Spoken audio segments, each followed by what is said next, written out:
السلام عليكم ورحمة الله وبركاته.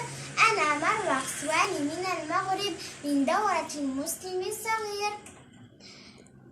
موعدنا اليوم مع تفسير سورة الإخلاص. بسم الله الرحمن الرحيم. قل هو الله أحد الله الصمد لم يلد ولم يولد ولم يكن له كفوا أحد. ما معنى قل هو الله أحد؟ يعني قل أيها الرسول الكريم بأن الله الواحد المنفرد بالألوهية والعبودية.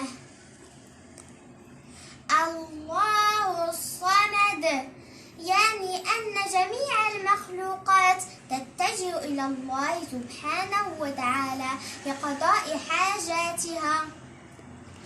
لم يلد ولم يولد يعني أن الله ليس له ولد ولم يلده أحد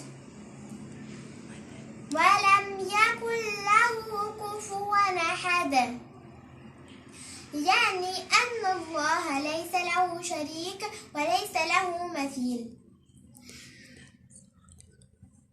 خلاصة سورة الإخلاص